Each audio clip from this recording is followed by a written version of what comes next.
Bonsoir Anthony. Bonsoir Audrey, bonsoir à tous. Et on va revenir sur ce naufrage du croiseur russe Moskva. Il a sombré ce jeudi soir en mer Noire et avant même son naufrage, des publications, photos à la pluie évoquaient son explosion. Oui, une photo en particulier, on va la découvrir ensemble, qui a beaucoup circulé alors avant, mais également après, dès hier soir, après le naufrage. Que voit-on?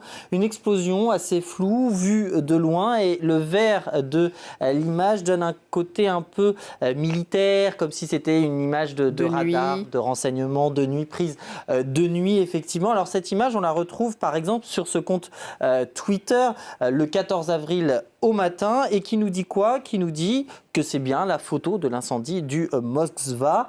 Cliché repris aussi par cet utilisateur de Facebook qui lui va ironiser sur la version donnée par Moscou qui jeudi matin reconnaissait bien que le bâtiment avait été endommagé et qui par la suite a reconnu la perte du Moskva, mais qui l'attribue à une explosion d'un stock de munitions, là où Kiev évoque des frappes ukrainiennes. Mais cette image que vous nous montrez n'est pas celle du Moskva. Effectivement, on est bien en mer Noire, on va y revenir, je vous laisse un petit peu mariner.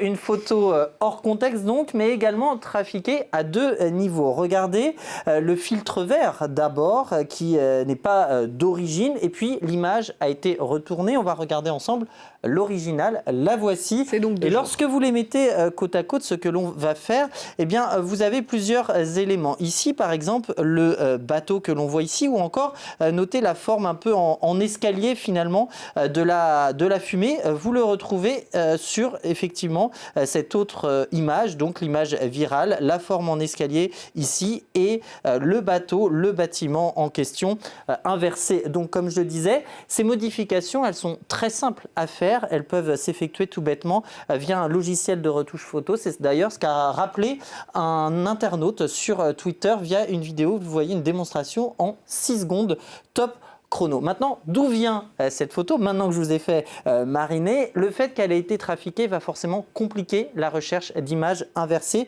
Lorsque vous vous rendez sur Yandex, le moteur de recherche russe, vous trouvez après, c'est pas immédiat, hein, faut plusieurs recherches, vous trouvez plusieurs occurrences. On voit par exemple ici la même photo ou encore ici, et à chaque fois, ça nous renvoie où? Sur un reportage consacré à 2 navires tanzaniens qui ont pris feu en mer Noire, c'est vrai. On est en janvier 2019 et plus d'une dizaine de personnes ont alors péri dans cet incident. Autre infox, toujours lié au croiseur russe, mais cette fois-ci c'est une vidéo.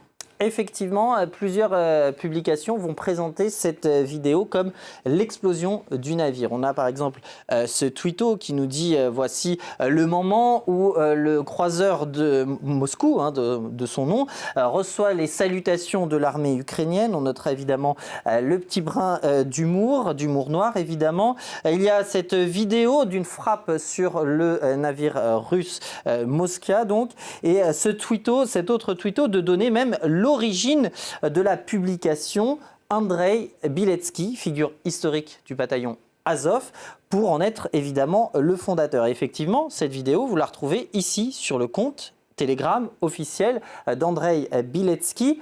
Petite parenthèse sur Azov, un groupe paramilitaire, on le sait, incorporé à l'armée régulière dans la garde nationale ukrainienne et dont certains de ses membres soutiennent clairement l'idéologie nazie. Voilà pour la parenthèse. Alors le fondateur d'Azov a effectivement lié cette courte vidéo à l'actualité liée au croiseur russe, là où en fait la recherche d'images inversées nous renvoie à une vidéo beaucoup plus longue sur YouTube. Vous voyez la date, on est le 6 juin 2013. Vous voyez aussi ces initiales SWNS. C'est une chaîne britannique, une agence britannique, plus précisément South West News Service.